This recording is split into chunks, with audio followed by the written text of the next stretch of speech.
বিসমিল্লাহির রহমানির রহিম। সম্মানিত ধর্মপ্রাণ ভাই ও বোনেরা, আসসালামু আলাইকুম। আপনারা হয়তো জেনে থাকবেন যে আমি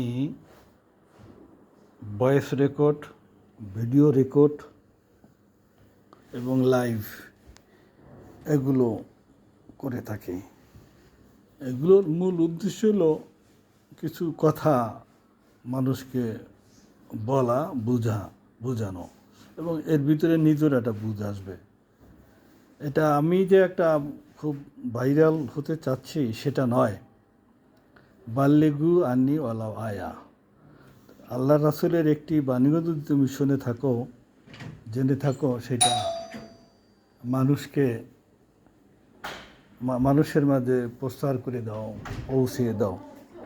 এই দায়িত্ববোধ থেকে কিছু কথা বলার চেষ্টা করি। এই কথা বলতে গিয়ে আমি কখনো ভয়েস রেকর্ড, কখনো ভিডিও রেকর্ড, কখনো লাইভ করি। এবং voice record, video record, live এগুলো আমি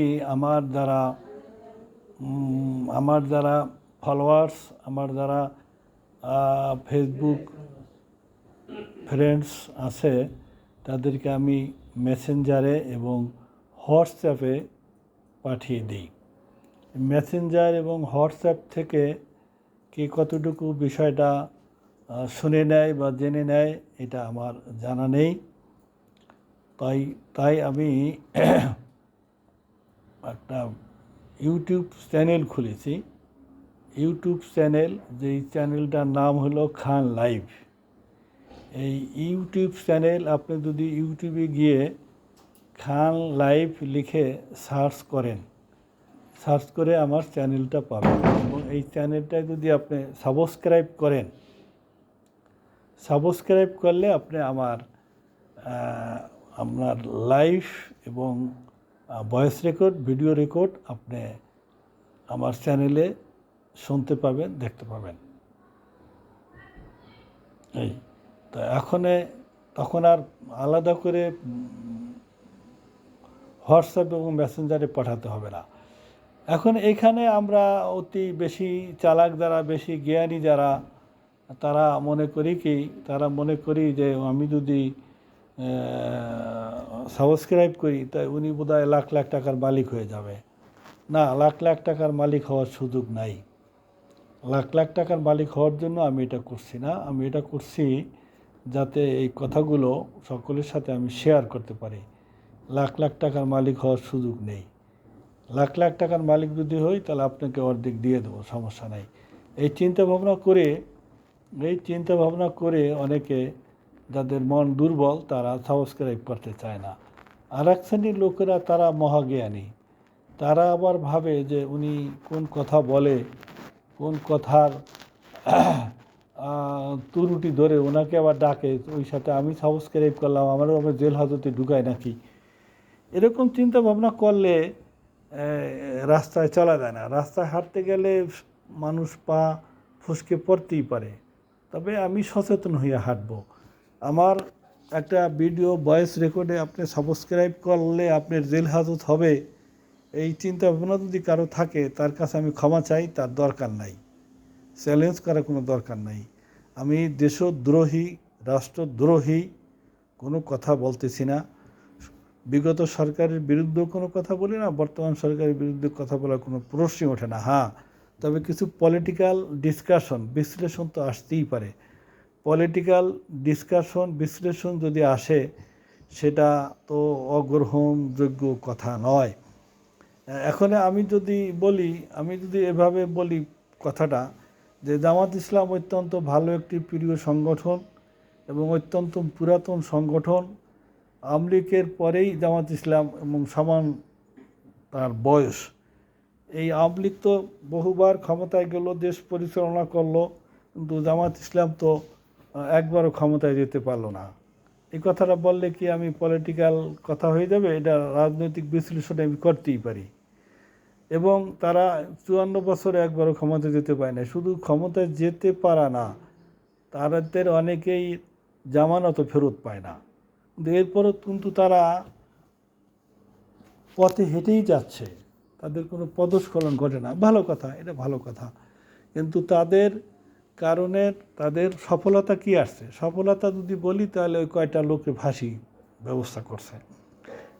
রাজনীতিতে এত সক্রিয় না হলে এই ভালো মানুষগুলোর ফাঁসি হতো না। এই ভালো মানুষগুলোর আমার অনেক কষ্ট লাগে।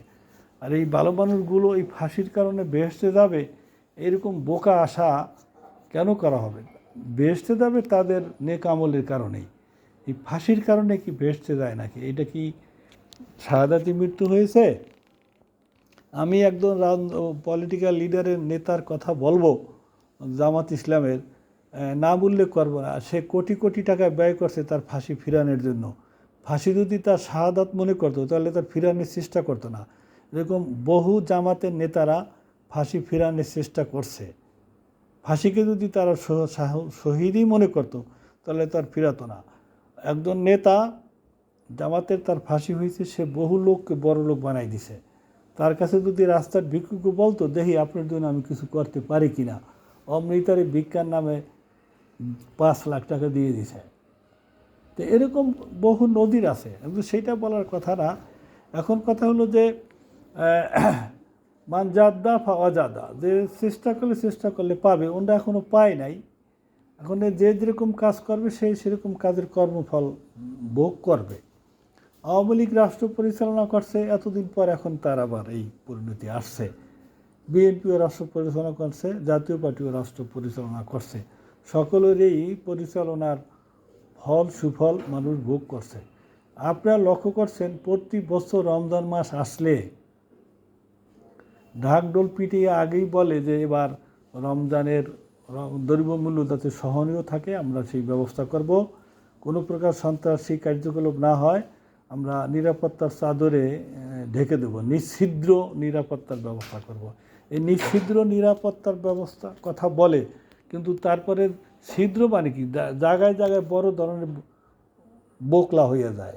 স্বর্ণের দোকানে ডাকাতি, ওই যে বিদেশি কূটনৈতিক পাড়ায় ডাকাতি, ওই যে হলি আর্টিজেন কোন আমলে হয়েছে? এই নিঃছিদ্র নিরাপত্তার ব্যবস্থার আমলে তো হয়েছে। হলি আর্টিজেনের ঘটনা, নিঃছিদ্র নিরাপত্তার ব্যবস্থা, নিরাপত্তা চাদরে ঢেকে দেয়। এই সমস্ত গল্প করে কোনো লাভ নাই, খালি গল্প ছাড়লেই হবে না। আমি সেদিন ফল কিনছি, এক ফলের দোকানদার বলে কি সর্বোচ্চ মিষ্টি হবে, কিন্তু আল্লাহ পাকের রহমতে তার কমলা এবং আঙ্গুর সর্বোচ্চ টক হয়েছে। এরকম গল্প যারা ছাড়ে তাদের শুধু গল্পতেই হয় না। তো যাই হোক, এই বছর কিন্তু কোনো দলীয় সরকার ক্ষমতায় নাই। এই বছর কিন্তু আমরা বলতে পারবো যে দ্রব্যমূল্য যদি আপনি তেলের কথা বাদ দেন তাহলে অন্যান্য জিনিসপত্র কিন্তু একটু সহনীয় পর্যায়ে না হইলেও হুড়হুড় করে রমজানের যে বৃদ্ধিটা, সেই বৃদ্ধিটা কিন্তু হয় নাই। এটা তো স্বীকার করতে হবে। তার মানে কি? তার মানে ওই যে আপনার চিটাগাংয়ের যে ডিসি, মহিলা ডিসি, তিনি যে স্টেপ নিয়েছেন, এরকম কথাবার্তা যদি প্রত্যেকটা ডিসি বলে তাহলে তো কন্ট্রোলে চলে আসে, সিন্ডিকেট থাকে না। কিন্তু আমার মনে আছে যে আওয়ামী লীগ সরকারের আমলেই বাণিজ্য মন্ত্রী এরা ওই যে চিনি ব্যবসায়ী, চিনি ছিল 40 টাকা, সেই চিনি ওই সময় 60 টাকা হয়েছিল। একজন চিনি ব্যবসায়ী, এরকম চিনি ব্যবসায়ী 9 জন চিনি ব্যবসায়ী 14 কোটি টাকা দিয়েছিল। 9 জন চিনি ব্যবসায়ী 14 কোটি টাকা দিয়েছিল সেই সময় বাণিজ্য মন্ত্রীকে। তো 14 কোটি টাকার বিনিময়ে উনি বলতেছে যে বাজারে আগুন, আমি তো আগুন দেখি না। সেই বাণিজ্য মন্ত্রীর এখন অবস্থাটা কি দেখেন।